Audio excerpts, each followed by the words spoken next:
Staying up late talking. Okay, thanks. For the Oh no, it's still on.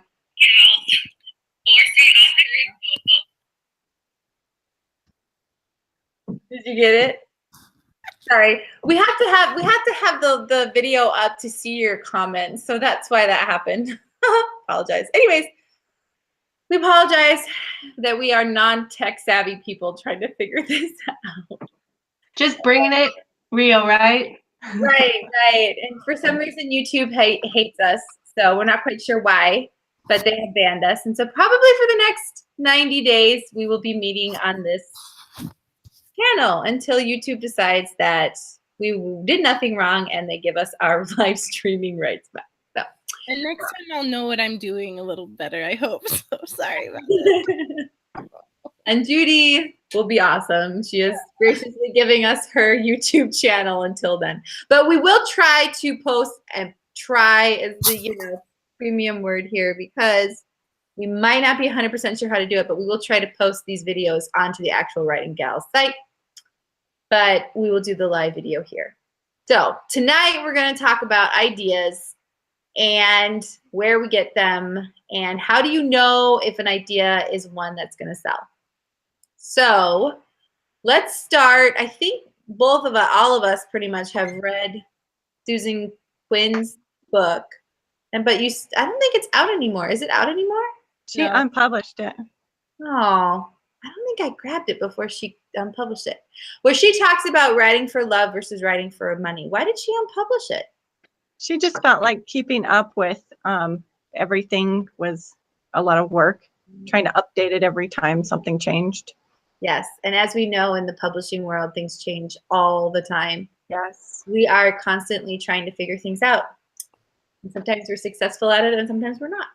And that's just the way the world works. And then sometimes you're successful at it and you're like, I don't really know how that happened, but okay, sure, I'll take it. Anyways, so she talks about writing for love and writing for money. So let's talk about our ideas that are for love that don't make the money.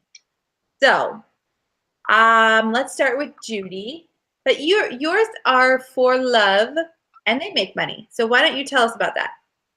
Well, I guess, I love writing young adult romance with a lot of tropes. And so luckily, since I did use a lot of tropes, I have been able to make money using that and just kind of following what the rest of the world has been writing and selling really well, because I just really like the mainstream kind of thing. But then, since seeing you guys do so well with your adult romance, clean adult. Every time I say adult romance, I'm like, oh, that sounds bad. He's like, you don't say that. That sounds bad. Someone's like, clean adult romance. When I've seen you guys doing those, and I'm like, wow, those are doing way better than my young adult. So I may be writing young adult to market, but I'm going to be changing and doing more adult because I'm in this for the money kind of. So right. But I do love that as well. So like most of my ideas are actually for adult clean romance anyway. I just got started in YA for some reason. So I don't know. I don't know if I'm even making sense, but I write for love and for money. But your for love still do amazing. So they do much better than mine or Michelle's YA books. So why don't we move to Michelle and she can tell us about her for love books that maybe not make her money. Yeah, so let's jump to Michelle's failures. But they're not. I love my young adult books. I love the stories that they tell, and I've got great reviews on them. I've got a lot of fans for them, but they just aren't money makers. I mean, they bring in a little trickle every month, and that's great. I think that I've realized when I first started writing that I thought trope was a bad word, that it was something that was cliche. It was something that, people who were aspiring to great writing avoided, and all these sort of things. And so I didn't understand them when I first started writing, and I was just trying to tell the story I wanted to tell. And so what's changed for me now is that I understand that if I want to sell books, that I need to appeal to readers and not just to myself. And that is what a trope is really telling us. A trope is saying this is an element that readers enjoy having in their books. Right. And so as I'm learning how to invest more and more time with the tropes and understanding them and building them into my stories, I'm able to write to the market better. And that is helping me to sell books. And there are still ideas in my head that don't hit a market really well. And I still want to write them. And I still intend to write them. And it's just something I have to prepare myself for because I'm not going to make as much money with those. And it'll still fulfill my soul. So I'm going to do it. I think the golden thing that we're all looking for are those ideas that are both, right? But what I'm really discovering also is that as I write for money, as I write to the market, I embrace those stories just as much as I do the ideas that sort of come into my head out of nowhere. They don't feel any different in my head with the characters talking to me and becoming real and me investing deep themes into them. It's all about how you approach it. You can make a market book really, really approachable as a writer, something that you enjoy doing, want to spend your time doing. It's not a burden at all. It's, in fact, right now, I'm looking forward to writing my third billionaire book in my series, and I am really excited about it because I'm fangirling over my heroine, which I don't think has ever happened. I don't think I've ever been this excited about a heroine before, and that is what Writing for Love is all about, right? So I'm kind of maybe finding my way to doing both on this one. I'm excited. Mm-hmm. Well, I have allergies, so if I'm itching my nose, I'm sorry. I've got allergies here in the Southland. It's snowing in Minnesota today. But I think it's important that I was just going to say, I believe that there is an audience for every book, whether or not it's a big audience or a small audience. But if you think about the amount of time someone spends on an Amazon page, it's very, very short. You have seconds to grab someone's attention and pull them in. So if your book is one that is beautifully written but takes tons of time to explain, or your cover doesn't match the genre, or your title doesn't match the genre, any of those things, or the tropes people are looking for, they're not gonna invest that time in. And so what you want to do is find a way that you can instantly tell your reader exactly what they're going to be getting into in the story, so they can say, oh yes, I love this, I love that trope, I'm going to buy. So it's kind of like the dartboard, where are you trying to hit the tiny little circle, or are you trying to just hit someone on the board? So if you have a story that is very specific, then you're going to be really working on your marketing to hit that small, tiny little center. Or if you have anybody who's just like, well, I like contemporary romance, I like a sweet story, bam, now you're hitting someone in a huge target, so they can quickly see what it is. How about you, Victorine? What about your for love books? Well, I have kind of an interesting background with that, because my very first book that I wrote was not written to market because I had no idea what I was doing. I just was writing something that I liked, and it took off for me, and it sold really, really well. I mean, well enough to hit like number 23 in the whole Amazon store, and it hit number 1 on Barnes & Noble. And so it just did amazingly well. And so I thought, well, when I put this second one out, it's going to, I'm going to have this great audience now that everybody's bought my book and, have this wonderful following. So I put the second one out, and the second one wasn't anything like the first one, and it didn't hardly sell at all. And so for me, I was trying to figure out what it was about that first one that made it sell so well versus my second one that I couldn't advertise and push at all. It was like swimming upstream to try to push that one. And so what I did was I went on Amazon and I started looking at the romance books that were selling well, because I knew I wanted my third one to be a romance. And I had put romance in the first 2, but I hadn't made them complete romance novels. And I knew that. And so I wanted to write a complete romance novel that was like all the romance novels that were selling. And so I went and looked, and I saw themes of a lot of popular books that were selling, and a lot of them had to do with fake relationships or fake marriage type things. And so that's why I started writing in the fake marriage genre. Is I saw those were selling well. I saw that on the cover, there was a bride on the cover on most of them. And I saw that in the title, something to do with bride or marriage was in the title. And so I came up with the title and the cover before I wrote the book, Accidentally Married. And that book, immediately after I published it late at night and went to bed. And when I woke up the next morning, I had sold 20 copies, and I hadn't told a single person about it. And so I knew that I had done something, I had hit on something. And I didn't know what I'd hit on, because I didn't know what writing to market really was.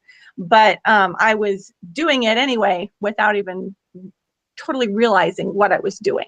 Mm-hmm. And so for me, my second book that didn't sell at all, or hardly at all, I mean, it sold a few. I have a nice group of 2 fans for that book. I am planning on writing another one in that series, because it's the first of a series. But right now I'm focusing on what's making money. Yeah. But I still love that story. It's dear to my heart. I think it's a good book. It's a really fun story, but it's just got a very kind of a quirky thing to it. I didn't really study the science fiction market before I wrote it. And so it's just sort of doesn't fit anywhere. Right. And so I kind of learned to write to market on my own. But I still write books for love, because sometimes as a writer, you get an idea in your head and you just can't get it out. And you're like, this would be really fun to write. And so you have to write it because you really want to. And like you said, it feeds your soul. And so I do both. I write to market and I write books that I love. Right. Okay. Thank you, Victorine. That's awesome. She is our, paves the way for us. So she has taught us all how to write to market. And I'm going to go back and we're going to talk about why we think that our For Love isn't selling, because we are good authors. We write good books. So why is it that it's not selling? And we'll go back to that in a minute. But I was just going to talk about my For Love book. So after I wrote my middle grade, which middle grade is a hard books to sell anyways, because the people who are purchasing it are not on, on Amazon looking for the next book. And parents I have a feeling that middle grade in ebooks are going to take off, because as the tech generations change, now we are all, no, hand my kid a book, but 10, 15 years behind us, when they start having kids, they're so used to technology that I think there's going to be more options for kids and Kindles, but that's just my thought. Maybe not, who knows? Anyways, so I switched to writing the YA book, and it was a story that I got in my mind to write, and it's a fairy tale retelling mixed with, Marvel superhero powers and in a contemporary world. So right there, I have lots of different genres. I've got contemporary, fairy tale retelling, and superhero powers, which I don't know, what would you call that? That's not paranormal. What would that be? Do you know? I don't know. Magical, I guess you could say. So here I was writing this book, and I thought, great, awesome. I'm going to hit so many people in this group. I'm going to hit people who like contemporary, high school romances. I'm going to hit people who like fairy tale retellings, and I'm going to hit people who like Marvel comics, because who doesn't? They're making billions of movies of Marvel comics. So here I was thinking, I'm going to have this huge pond to get out of, or to fish out of, to get readers. And in real life, that's not really how it works. It's more like you're joining 2 circles, and these are the Venn diagrams, right? You join 2 circles together, right? And you put them like this. And so here's my contemporary, and here's my fairy tale retelling. And I'm really only going to hit, God, my hands do not make good circles. Anyways, maybe that's better. I'm only going to hit this group of people that overlap in both, people who like both contemporary romances and fairy tale retellings. Because there are fairy tale retellings that do really well. And Cinder by Marissa Meyer, she's one of that kind of inspired me to write fairy tale retellings. It's amazing. Her book is awesome. And it's done really, really well. I think she got like an $800,000 signing for her 4 books or something like that. Amazing. But yeah, they have lots of marketing that goes behind it, because you have fairy tale retelling, you have people who like sci-fi, you have other kinds of things. I can't remember exactly what that book, cyborgs and all those kinds of things. So my book, as brilliant as I thought it was going to be, is kind of mismatched, and it doesn't really speak to anybody. They don't know what it is. I had original cover with a girl looking over her shoulder. She had fire in her hands, because the story is Cinderella has fire. And but my title is called Cinderheart, and my series is called The Fairy Tale Prophecies. And it doesn't match other books in the fairy tale bestsellers list. All of them have girls in big poofy dresses. They have tiaras. They have all these things. So I'm looking at my book, and as brilliant it is to me, if somebody is just looking at it, they're going to say, it doesn't really speak to fairy tale retellings. So that's when I was like, okay, ixnay the other cover as much as I love it, and I'm going to put a princess on my cover. Now, the only other problem is, though, fairy tale retellings do not sell well. They just don't. So if you go on to Amazon, and this is Chris Fox, I'm totally quoting him right now. Well, not quoting, I'm paraphrasing him. You go on to a genre or a list, a Kindle store. So it would be, fairy tale retellings, and you get down to there. All right, you have 100 books that sell in that genre. The bestsellers are the 100. And you go down to 90 to 100, and you look at the ranks at those number that are ranking 90 and to 100. You look at those ranks, and where are they at? If they're 10,000 and below, that means it's a hot category, that there are lots of readers. There may be more, depending on where the rank it is, that means there could be a lot of people writing in it as well, which means that it's going to be more competition. But then there's lots of people out there like actively looking to read those kinds of books. So if you go to Fairy Tale Prophecies, or if you go to Fairy Tale Retellings, it's like way low, like 70, I think, to 80,000 is where they are. So this is not a hot genre. People are not looking for books into it. So even though I wrote this book and I really love it and I think it's great, there's just not a lot of people out there looking for it. Plus, I think I have kind of a mismatched story. So if it's one that has to take you a long time to explain, people are just gonna click on, and they're gonna move forward. Plus, I think as great as my cover is, I think it could be, if I had more of a princessy look, or maybe, I think people looking for fairy tale prophecy or fairy tale retellings are looking for ones based in a fairy tale land and not in a contemporary world. So I think that's another one that that I'm not hitting that trope. Yeah, it's a trope. I'm not hitting that trope where people want it or people are going to read it. So now, looking forward to my next book, I have 2 books in the series. Looking for my 3rd book, I'm like, okay, we'll talk about that in a second. So why don't we go to Victorine? Why don't you tell us why you think that book is not selling? Or mine? My science fiction one? Well, I think the biggest reason it's not selling is because I didn't do any research at all in that market. And so I don't know the tropes that people want in the science fiction romance market. Also, I wrote it having the main characters be college aged. And at the time, I had an agent who said, I really want you to write it to the YA market. Because at the time, there was no NA market. And so I changed their ages for the agent, and I probably should have just left it the way that I had it, because I think it fit better with them more on college age. But, I think when people are looking at it and looking at my books, the thing, and people most of the time don't tell me why they don't want to read it. But for the most part, I think it just doesn't appeal to people. And I think that's because people who want to read romance aren't necessarily looking for science fiction romance. Plus, I didn't really write the whole thing as a romance. So it's just kind of stuck in the middle, like yours, it's not really this and not really that. And so it's kind of a lot of different things. Mm-hmm. Right. So that's super important. We'll talk about that in a second, about how do you, besides going on Amazon, how do you take an idea and mold it into something that could sell?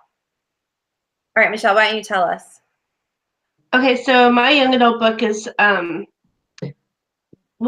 I'll talk about it first. I think that the reason it doesn't sell is it's not romance completely. So Victorine and I actually spent some time on it and decided it was more of a coming of age story, which just doesn't have a big market. If you're doing young adult, you need to be doing either romance or you need to be doing fantasy, dystopian, those kinds of genres. And I was just doing something else. And I think that if I were to rewrite it or to start with the market in mind, I would make it straight romance. But at the same time, that would make it a different story than I wrote. And I like it the way it is.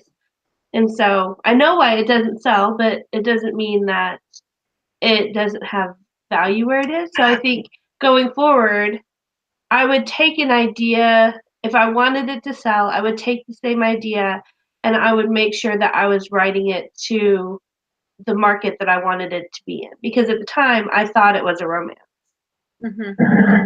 Because it has a lot of romance in it. So it's kind of an interesting concept to understand your genre. Like we're talking about the market a lot, but you also need to understand the genre that you're writing in. And that a lot of times we get these ideas for a story and then we have to figure out, okay, what genre is that? And I see this with a lot of people asking questions and trying to figure out their own story ideas because, well, it's got some of this in it and it's got some of that in it and it's got some of this. And that's the problem is that it needs to be one thing. And if you're going to have two things, then, for example, if you're going to have paranormal elements and you're going to have romantic elements, you have to figure out, is it more romance or is it more paranormal? And those are different categories. Those are different audiences. There are people who read paranormal and will take a little bit of romance, just fine, and they like it. And then there are other people that want pure romance, and there can be some elements of other storylines going on in there, but the romance is driving it. And so I think that that's just as much a part of this idea question as writing to the market, because the market that you're trying to fit are looking in these genre categories, right? So figure out where you're sticking it.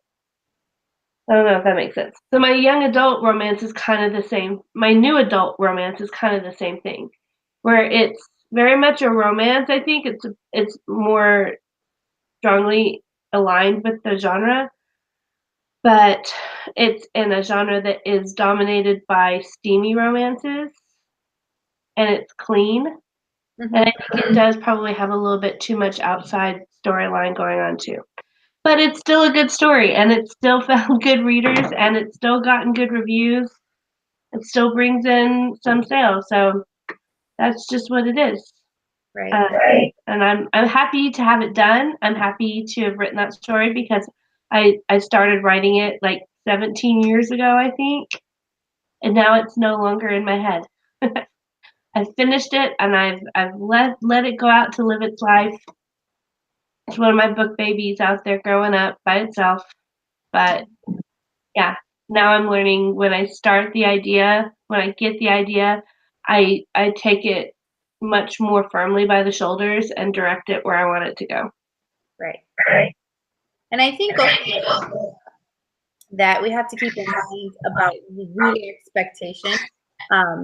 And I wonder if you were to change your book, but then also, Michelle, change your cover.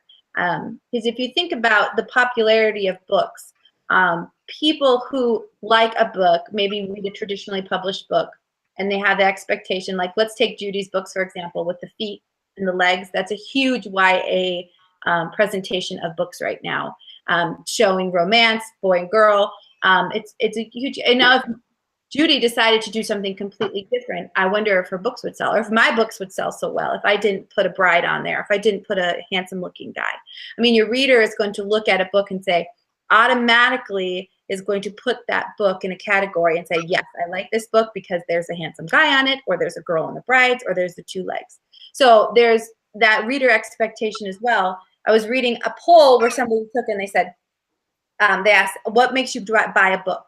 And the two most things that they said were the cover and then the blurb. It's not reviews. It wasn't the first couple pages that you do. Very rarely did people read the reviews, and very rarely did people even look at the first look inside. It was just the cover, and that was the biggest one, and then the blurb. So if you don't have those two things in line with what your book is, no matter how good of a book you write or how to market it is, it's not going to sell.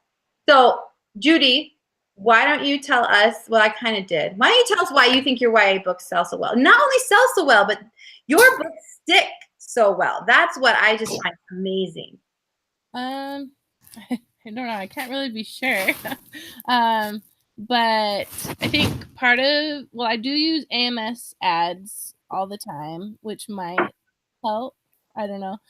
And I think also having the bestseller flag, because I have been able to find smaller categories, not because my book is ranking super duper amazingly, like, Amy's is right now and Michelle's is right now. So I think that the bestseller flag probably has helped a bit, because people see it and like, oh, bestseller, let me look at that. So that might have helped. And then it could just be my taglines are good. I have no idea really,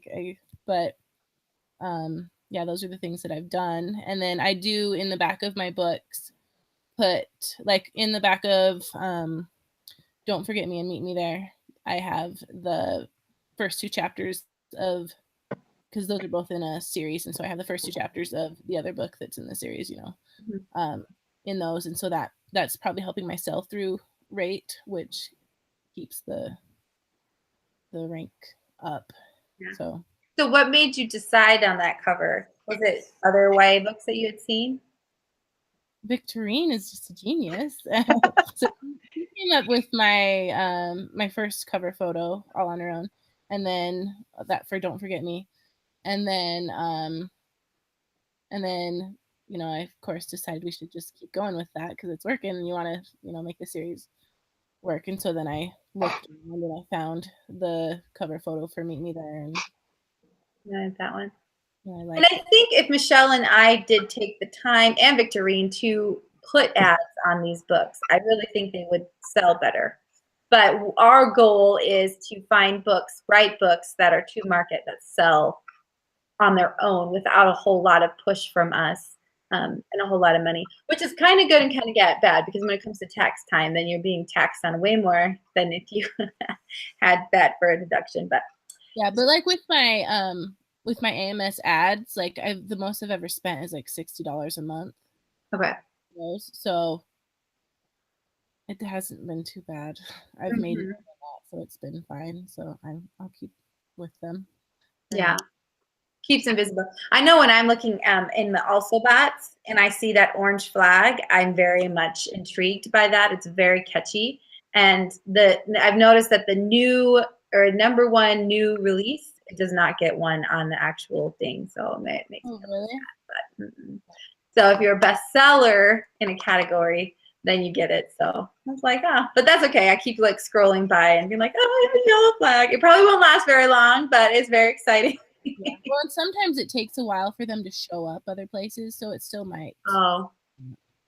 But I'm like, you got to do it now. You got to do it now, because I'm probably going to lose it tomorrow. That's how fast it goes in contemporary romance.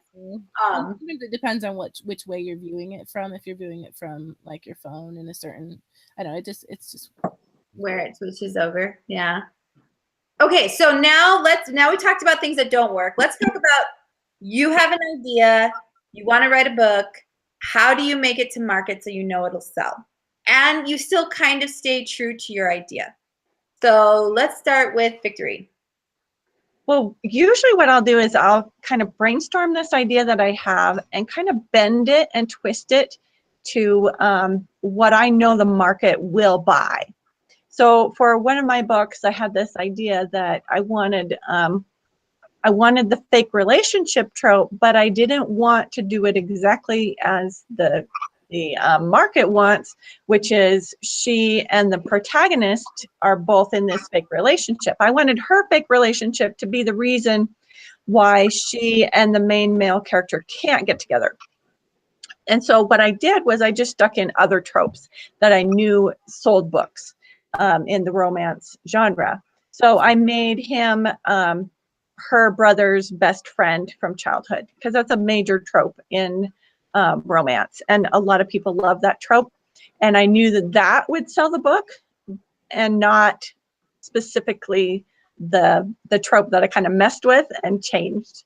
So I think you can take an idea and run with it, as long as you know your market well enough and know your genre well enough that you're hitting some of these other things that people really want to read and that people really like. And some of that is just trying to figure out your genre. Like Michelle was saying, you really need to read a lot in your genre, and you need to know what readers want from your genre. Because if I were trying to write a fantasy, but I never read any of the popular fantasy novels, I wouldn't know what I'm putting in there that would make readers want to read it. Mm-hmm. Exactly. Michelle? Yeah, so as I'm preparing to start my next book, this is the first time I've ever gone into a story with parameters already set out for me, because I'm writing it with another group of people, and we had a common theme. And then I was also tying it into my Southern Billionaire series, and so I had all these different things that were already set up for me that I needed to meet. And so this is the first time I've created a story without like the idea coming to me first. Does that make sense? And it's kind of a revelation to me. It's kind of this, it's a little bit empowering, because I have hundreds of story ideas in my head, and they come in all the time, and you'll be writing another story, and then you'll have this plot bunny hop through, and you think, oh, that looks fun. And I want to write all the stories, and I just don't have the time to write them all. So I think what's important for me is that I always get these images, my first ideas are of a happy couple, like where they're going to end up. Like, I like that part of the story. That's where I know I've talked to a lot of writers, and they really enjoy the conflict and the tension and the the pooling, and I'm like, no, I want them happy. That's where I want to be. And so I have a hard time putting enough tension and conflict in my stories. So that's where I use tropes, and that's where I start just thinking, okay, my first idea for this book was there is going to be a billionaire who is going to be buying a resort and trying to make it profitable. And I thought, okay, well, what kind of tropes would fit in with this kind of story? And so I started looking through them, and I started thinking, okay, well, obviously I had the billionaire one, and I wanted to be somebody from a different kind of world. If he grows up kind of wealthy and powerful, I want him to be paired against somebody who is not like him, right? So we got a little bit of the fish out of water coming on, and the different worlds coming on, and I decided to go with a nanny trope, which means I'm also throwing in the baby thing where he has so I was trying, well, do I make him a widower? Do I make him adopting an infant? Like, how am I going to get this kid in there? And so I'd start gathering all these pieces and trying to put it together into one cohesive thing that's going to become a story. But I think you can do the same thing with any idea that you have. Any start of an idea in your head, you don't have fully fledged. It's not like you have the whole entire story in your brain at any given time, right? You have bits and pieces, and you have to gather them all up like you're forming dough into a ball. You're doing that with your story idea. And so while you're doing that with any idea, try to put parameters on yourself. Try to say, this is what I want it to be. This is where I want it to fit. Okay, what can I add? What ingredient can I add in here? We're going the whole baking thing since I'm a cookie lady. What can I add ingredient wise to make this cohesive and to make it the final product that I want it to be. And that is what we're really going to be focusing a lot as we get into talking about marketing, writing to market, talking about tropes specifically, is how you pick all the different ingredients that are going to make the product that you want it to be. But those initial things that you start with can still be in there. You know, that might be the first part of the recipe, and then you're adding in all the really yummy bits like chocolate chips and, you know, sprinkles and good stuff. Yeah, there we go. Or food. Food's always great to end. What about you, Judy? I don't know. They've already pretty much said it all. I don't know if I really have anything else to say. Well, no, you're turning your previous bachelor book into a to-market book. So tell us about that. Tell us about your new project. Yeah. So like a year and a half ago, I decided I wanted to write, you know, clean adult romance, and I loved the Bachelor show, and so I wanted to kind of make a book about that, but I also wanted to make it different, and so I set it after the show had filmed because the guy did not propose at the end, and then you know, I love the brother's best friend trope too, so I had that mixed in with it. And so it's basically going off of the reality TV show trope and the brother's best friend trope. But then I got with these ladies and saw them doing the billionaire books and learned a little bit more about the market. And so I decided that I wanted to jump in on that as well. And so I'd made my bachelor a billionaire, and I just revised the whole thing and trying to make him rich, because before he was in the whole thing to originally earn money because they were paying him like $100,000 to go on the show or whatever and give them the proposal that they required. And so that was originally like a big deal to him, like a reason for him to do some of the things that I was making him do in my book. And so making him a billionaire, that changed a lot of things because, well, he didn't need money anymore because he had enough of that. So yeah, I just had to rethink that whole thing and find motivations for him to do certain things that he does do. But I hope it'll sell well now. I don't know. I guess I'll find out in another month. You'll be fine. You're gonna do great. You got an awesome cover and it's a good story, so you'll be fine. Yeah, I think it's important to note that most stories can be molded into something that will sell. And I don't know, it's not a good sign when the moderator loses her train of thought. Well, can I step in? Like, I think a lot of people are afraid to lose the integrity of their story. Does that make sense? Like, I think a lot of people are afraid to say, okay, I'm going to let my story be something different than I originally envisioned. That's really hard to do. And a lot of people feel like they are, I don't know, that they're cheating on their story or that they are, you know, trying to devalue it.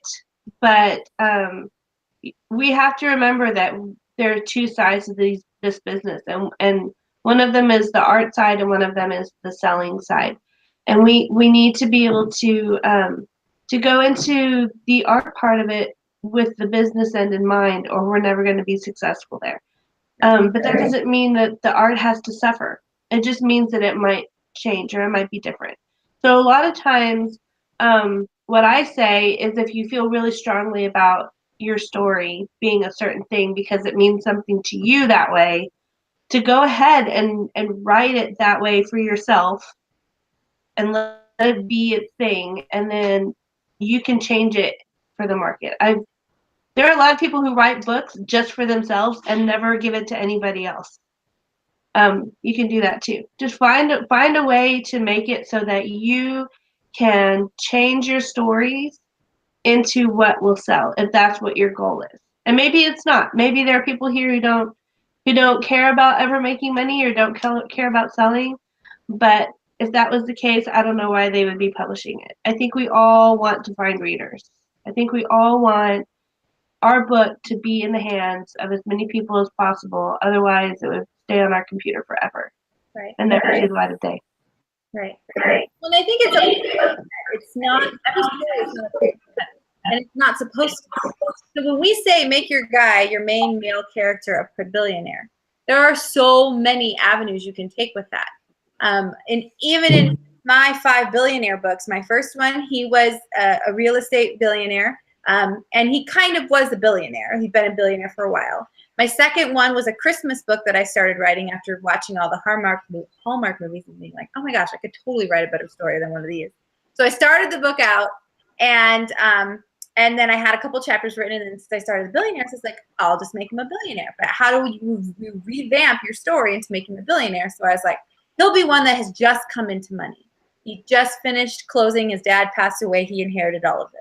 So now you have a billionaire, totally different aspect of the story that's adding a different element. Or you have my third one, he's kind of a playboy, wants to get away from the rich life, but his dad just passed away and now he's inherited the business. Now he needs to step up. So right there, there's, it's not just the, alpha male billionaire story you're telling. You're telling a billionaire story that is just an aspect of it.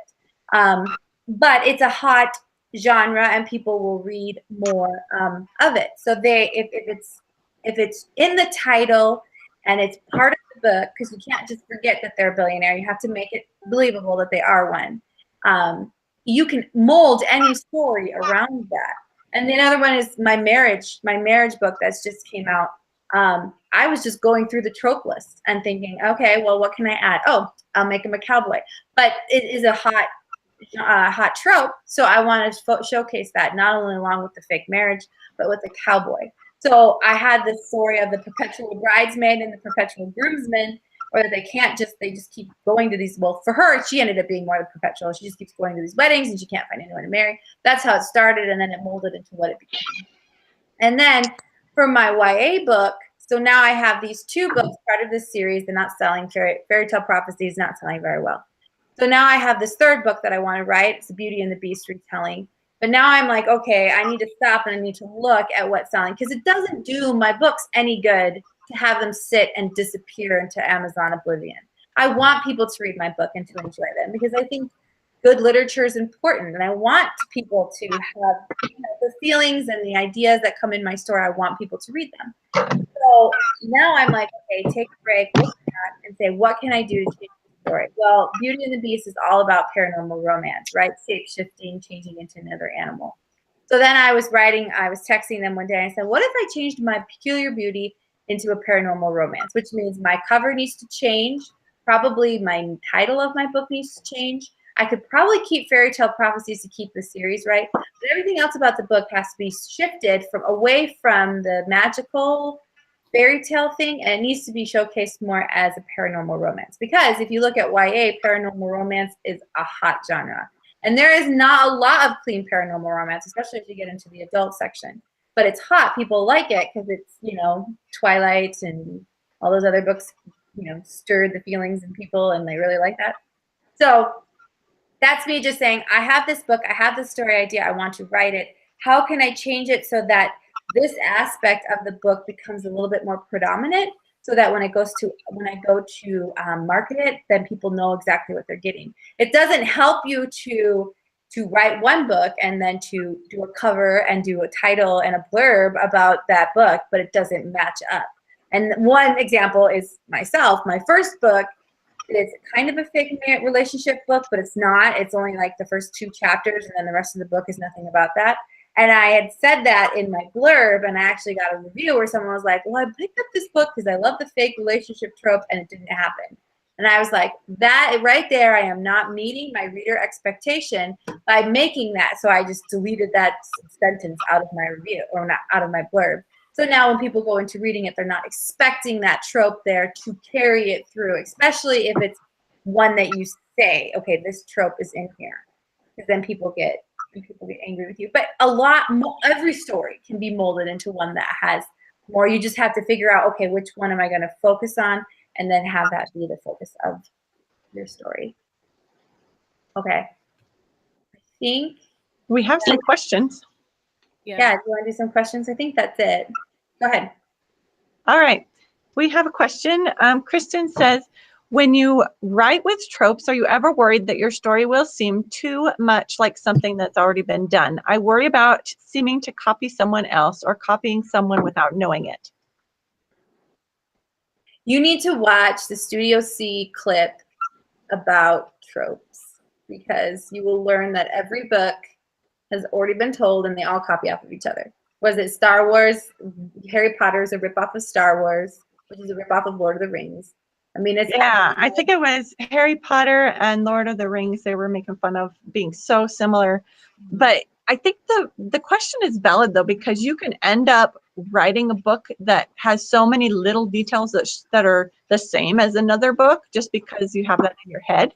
So I think you're taking the overall themes, like Harry Potter and Lord of the Rings. There's two completely different books. You can't read Harry Potter and get the same experience as when you read Lord of the Rings. Yet they both have a wise wizard.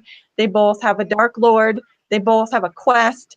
You know what I mean? You take those overall big arcs and you put your own details in them. You know, Harry Potter is a completely different character than Frodo? I don't know. Sorry. we're romance readers. So yeah, I think it's just a matter of putting your own characters in there, putting your own details and your own twists on the big overarching things can be similar. Well, if you look at the three of us so far, because Judy's still working on her billionaire one, but I'll take it too, into what I'm saying. If you look at the books that we have out, readers are commenting on how many billionaire books they're seeing, and some of them are loving it, and some of them saying, I'm not sure it's a big deal with romance, with billionaires and romance right now, but I'm enjoying them all, and the thing is that it does seem kind of like the same thing when you look at it on trope level, but when you look at Amy's versus Victorine's versus mine, and since I'm getting the joy of reading Judy's right now, they're all different because they are all different storylines, but also we all have our own different flavor that we put in our book. We have our own author voice and our own decisions that we make. My series has a Southern flair running through all of it, and that's something that you're not going to find in anybody else's, because it's my flair, it's my take, my perspective, and my voice, and that's what makes it fresh. So don't be afraid to try something out that's working well, because you're going to be able to create your story with your life and your voice, and that's what readers want anyway. Like, they want the tropes, but they want it to be something special, and that's why we learn the craft of writing and not just the marketing. That's where the magic happens as far as delivering the good story to the reader. Another thing I like to do is I like to take a book that I've enjoyed, but look at it and say, well, I didn't love this aspect of it. So what I'm going to do in my book is I'm going to change it and write it this way, because this is how I wish it would have ended, and this is how I wish the characters would have acted, and so making it more of my perfect book in my brain. What other questions do we have? Oh, I have just one thing. I think also as well, if you take a book and you read it, and I know a lot of people struggle with pacing. So if you study a book that you enjoy and you're like, okay, at this point in the story, this is happening, or this point in the story, this is happening, I think that that's okay, because you're learning, like you said, the art of writing. Now, if you say, oh, the main character has a dog, I'm going to give my main character a dog. Oh, and this main character is a baker, I'm going to make my main character a baker. That's where you want to be careful that you're not copying, because obviously you want to, and people are reading your book because of your name, your author, they like you, so you should stay true to yourself in terms of those elements. But I think it's okay to study a book for the elements of the pacing and trying to figure out what is about that story that you enjoyed, and then trying to replicate that in your own story. Like we said, every story has already been told already. And in that way, just what can you do? How can you tell it to change it into your own voice and your own way of storytelling? So when I was growing up, I used to read all the old Harlequins, like the old ones. And there is this author, her name is Betty Niels, and almost all of her books had a doctor from Switzerland and a little mouse of a heroine. Like it was like the same story over and over and over again, but I enjoyed every single one that I read, and it's just really funny because I was young, I was like 14 years old or something, and I knew what was going to happen next in the story, but I loved it. She hit all the right key moments for me in all the books, so I didn't care that it was the same Swiss doctor and mouse heroine every single time because I liked it. So I think you got to remember, back to cookies. If you like chocolate chip cookies, you're always going to like a chocolate chip cookie, and you're not going to be wanting people to constantly reinvent it all the time either, right? Right. That goes back to reader expectation. They know what's going to happen. They enjoy it. I watched a movie once where they did not give me the ending I expected, and it really bothered me. Where they had a fight, and it came to the makeup scene, and they just skipped over the makeup scene, and it went right to the epilogue a year later where he proposed. And I was really upset. I was like, I wanted to see the moment where they don't like each other, and then they talk, and then they're, why did you leave me? And then I really love you, and then they kiss. Like, that's the scene I was expecting to see, and they didn't have it. And I was really like, oh, that was just not good. The rest of the movie was great, but because I didn't have that resolution that I was expecting, that every contemporary romance movie has, it was really a big letdown. And then, I probably will watch more from that because I don't know who produces it. So I'm not gonna be like, well, I'm gonna ban anyone who produces that book, those kind of movies. But, if you want to have your reader, you got to make sure you hit all those things. Or there's like a vampire author out there that writes one book like every month, and it's like the same book, but they're all about vampires, vampire romances, and they will just devour them because they love those kind of books, and they just want to get lost in them. So thinking you're going to fatigue your reader with books that have already been out there, I just don't think it's possible. Yeah, because we like what we like. We'll just keep with it. Mm-hmm. Right? And they're going to keep looking for books. So that's why we have to keep writing and feeding them to them, but making sure we hit all those things that need to be there.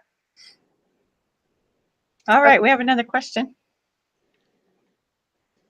Chelsea says, okay, here's my dilemma. I have 4 books out, 3 books, and then a prequel. One more book essentially completes my series, and I've been pretty consistent at launching. But I'm writing one with an indie group of authors that will come out before that 4th book comes out. And I'm wondering if I should wait on book 4 and start a new series before I finish. I think a lot of it depends on how well your series is selling. Like if you have a lot of readers dying to get the 4th installment, then probably should give them what they want if you know they're going to buy it. But if it's not as hot and you think your next idea is, then I would probably go with that too. Like I'm kind of in the same situation. I have 2 novels out in my Ridgewater High romance series for young adult, but I also had this other Billionaire Bachelor book written. I'm like, well, I could maybe revise that real quick and get it out.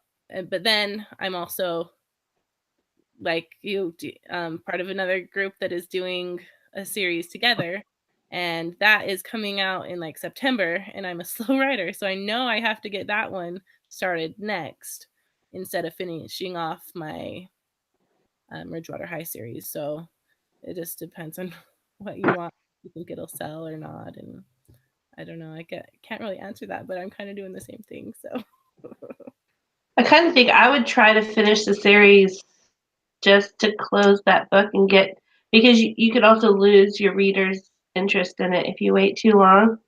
So if you've pulled them along with you through the whole series, don't let them off the hook before you can get that last one sold to them. And there's, I don't know what your other project is, if it's going to be really, really similar or if it's going to be something that's completely different, but I don't think that they will actually hurt each other if they come out close together. So I don't see that there would be any kind of a negative if you think you could pull it off putting 2 books out together. So I would recommend closing the series off myself. Perfect. Now there's a question that's similar. How many books ahead do you plan when you think through your ideas? Do you wait to see if the first book in a series is successful, or are you confident in your ideas to be able to think through multiple books in a series before the first launch? Okay, I think for me personally, I would suggest there's so much that I learned after putting out my first book. So it kind of depends on where you're at in terms of your publishing. So that I didn't know later. So if I had waited 6, 7, 8, 9 months to publish until I had the whole series, I would not have learned what I know now today and how to change it so I have a market that's going to be hungry for my books instead of not. And I like to watch Mark Dawson, and he said, your manuscript doesn't really do much for you if it's sitting on your computer. So you might as well just go ahead and publish it. So what I would do is write your first book and get it edited, get it beta read. Even in your series, put it out. You will learn so much. I learn every time I write. I learn things from my reviews. Oh, okay, yeah, that the readers didn't like that. Okay, so I'm going to change that in my next books. I don't necessarily wait to see if something's going to be popular, because when I'm making sure that I do all of the footwork to research a book first before I even start writing it, because I've seen what writing to market can do for me. And so I want to focus 100% on doing just that. And I don't want to get distracted because my writing time is so precious. I don't have a lot of it. Like, I have 5 kids and I have stuff going on at my house and a president in my church. And so if I'm going to sit down and write, I have that time to write and that's it. And I need to make sure I'm being as profitable as possible. But I do kind of, if I have a series overall idea, then I know automatically I have to mold every idea I have to that series title. So one thing that is a good point to talk about with series, though, is there are different kinds of series. There are series that there has an overarching story that all 3 of them push towards. In romance, most series are more tied by a common theme, or by family members, people that know each other, and you're going to tell the story of each brother in a family or something like that. Is a really common one. Or there's somewhere it's in a small town and every book in the series talks about someone else in that small town. And what you need to think about if you're going to do something like that is, if the characters know each other in all the books, then you need to know what all those characters are and what their stories are before you start writing that first book, because you have to introduce them. You have to, build that whole world before you invite the reader into it. You have to know who needs to be where and when before you write the next books. And I kind of caused myself a little bit of a problem with my 7 Billionaire series, and I don't know if I've actually even talked to my friends here about my issue that I have, where my first book I have characters that ended up being in the second book, but in the second book I do not have characters that end up being in the third book. And I'm like, well, now are my readers expecting that to happen? And in point of fact, one of my readers did expect that to happen. They're like, who's gonna be in the next book? And I'm like, well, and it's something I thought, hey, that's kind of fun. That's a cool idea. But I created a reader expectation, by doing that. And so if you're gonna start a series, you have to understand that the readers are going to expect the series to follow through where that first book starts. So at very least, even if you're not going to have characters that they know through all the series, they are going to expect certain elements to be the same all the way through. Make sure you have enough ideas to get you through a whole series in that same thing. Or like Amy and I tied ourselves into certain title, and Victorine too, into certain title issues. Like Amy's in her Billionaire series all have an F word at the beginning. It sounds really fun to say. And mine is like a TR word with a preposition and a billionaire. And so I've got 3 figured out, and I might not write another book if I can't figure out a 4th. So there are a lot of things to think about at the beginning of a series that we're all still kind of, well, maybe Victorine's got a much better handle on it than I do, but I'm really new and I'm still trying to figure all these series expectations out. But even if you don't have it all figured out at the beginning, you can kind of do what I'm doing. Because I wrote my series backwards. I wrote the second book first and published that, and then I'm like, oh, but I really liked that other character, so I'm going to make it a prequel. But then eventually, when they're both out, it's going to be like 1 and 2, and then I was able to add another character in my prequel, Meet Me There, that I can go on next. So it'll just kind of be like Meet Me There's at the top, then Don't Forget Me, then Noah's story is going to branch out on the other side because he's not in Don't Forget Me at all. So it's just whatever. You can make it work. But you have it so your stories don't have to be in that chronological order, though, right? Yeah, like, and I made sure when I published, I didn't put like number 1 or book 1 in the series or book 2. Or, We all tried to make our, like, my fairy tale prophecy books. They the first character shows up in the second book, halfway through the book. But I try to make them stand alone and try to make them with a satisfying ending, no cliffhangers. And that I think is really important. And that way you can have it where people pick it up and it doesn't really matter where they go. And same with my middle grade. You want to have to make sure you have to put all that information in the beginning so people aren't confused. But, I have it walking through, my second book is walking through Snow White's story. And half the time she doesn't know what's going on. So the reader doesn't know what's going on. And then once the first character shows up, then you get introduced to her and you figure out. That's one of the beauties of writing first person and only through one perspective, is that you get to play around with that a whole lot. Although I'm interested. All right, do we have time for another one? Sorry, go ahead. What's Michelle's third book title? What did you come up with? Oh, The Trust of a Billionaire. Oh, very nice. We'll have to start thinking of TR words. I know, there's not a lot of them. And some of them sound funny. We could have a whole long podcast about TR words.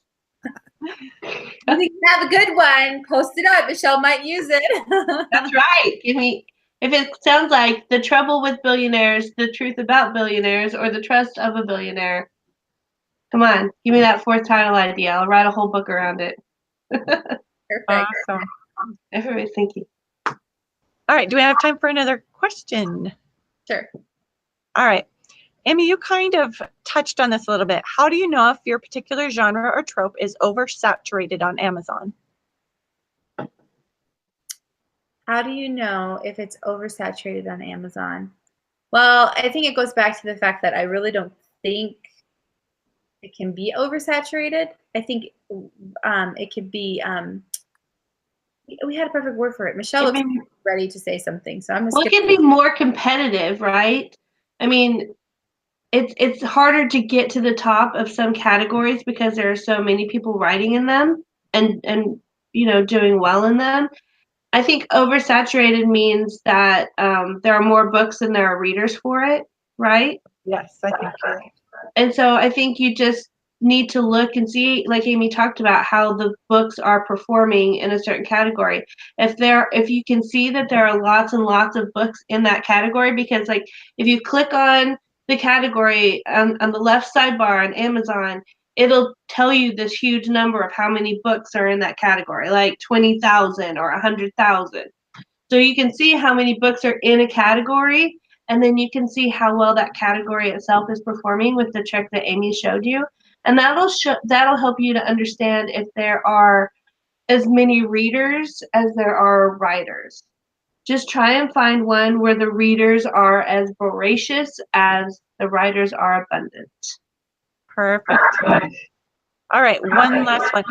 I'd like to know how to identify market trends in time to cash in. For example, billionaire books. They're hot right now, but how do you identify something far enough in advance to have time to produce books that are trending? Well, I think that any book you write, as long as it's good, will sell pretty much, especially when you're talking about romance.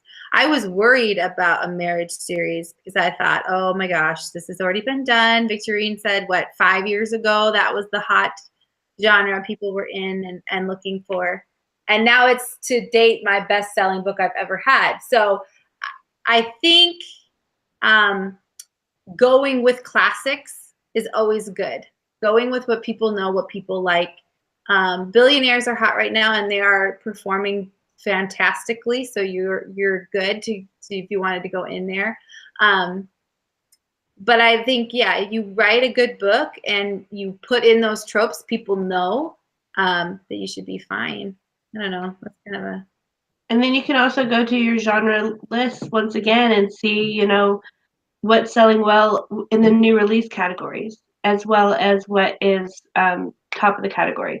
So you can do that by, if you open a category, the top 100 in the category, you can click over to new releases too. And I think that that is a really good way to judge because they may not match up entirely all the way through.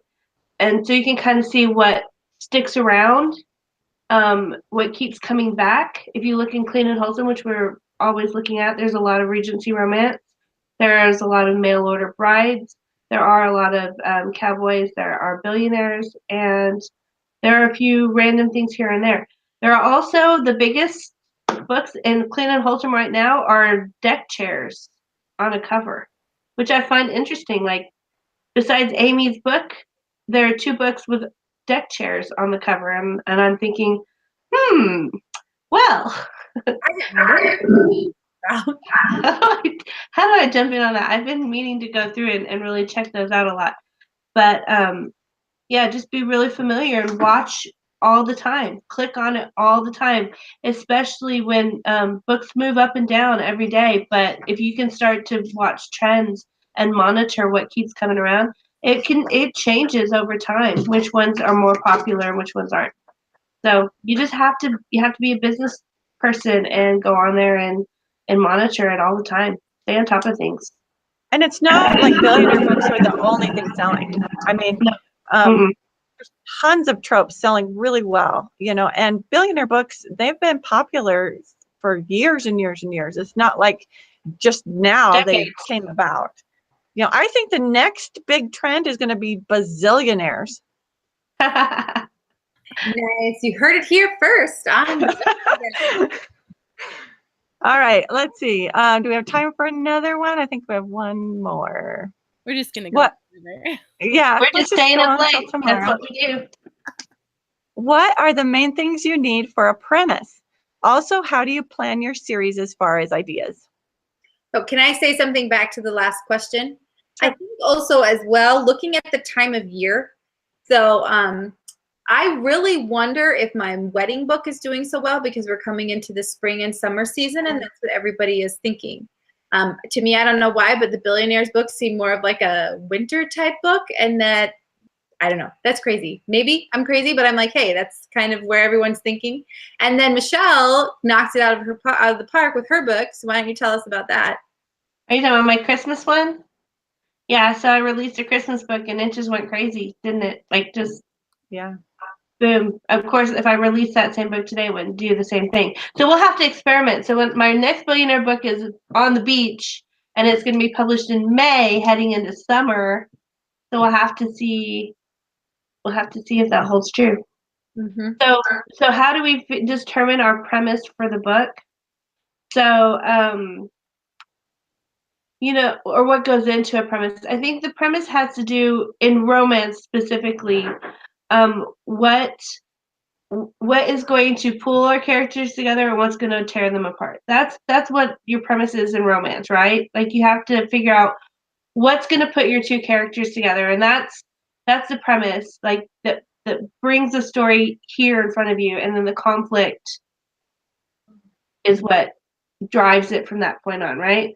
And I think we want to focus a little bit more on not just romance, but you know, that's a kind of a craft question, and I think we'll be able to study it a lot more in future classes. But I think if you know your genre and you know what you're trying to write, then it's a lot easier to figure out what the premise of your story is. And that's kind of like the whole beginning concept part, right? Amy, I'm obviously struggling here. Were you doing something? And I think the piece of your story is going to be where your tropes come in, and your major tropes that you're going to be basing your title and your blurb off of. So once you know, and premises can be, once you know what tropes, your main storyline is going to be, by feeding those tropes in, right? Is that what you're thinking? Yeah. I normally look for nodding heads, and if I see nodding heads, then I'm like, okay, I'm not talking total crazy here. No, I think you hit it really well. Right? I think that's all our questions. Perfect. Oh wait, I think Craig asked one though. Oh, do we have one more? Or not? Yeah, go ahead, read it. So he asked, have any of you ever worked so long on a single book that you kind of end up hating it no matter how much you love it? Yeah, and that can take 2 weeks, or that can take 2 years, or I think I don't think that not hating a book is ever going to happen for me. How about you guys? Yeah, every single book I get to that point. I hate it at one point or another, every book. Yeah. And then you get it audiobooked, and then you listen to it, and then you go, okay, this isn't as terrible. But hearing yourself and reading it in your brain, you're like, this is just terrible. No one's ever going to want to buy it. Yeah. So I think the craziest paradox about writing, right, is we write the stories we want to read, right? Mm-hmm. But then we don't want to read them. Do you guys go back and read your books? I mean, I do, like, a long way down the road, but I can't go back and enjoy my book. And that is the craziest paradox about it, because you do get really burned out and tired on it about them, and then you also always see the mistakes. But yeah, so the hating your book thing, it is Well, I think also crazy. have our emotions tied into it. So not only do you have the emotions that you feel when you're reading it or you're creating the story, but then you have the emotions of, this book stinks. I hate this book. Why is it so hard to write this scene? You have all those emotions, and then you get the reviewer emotions that go along with it, where you're like, every time I get a new review, I'm like, oh no, what did they say? They hated it. You know what I mean?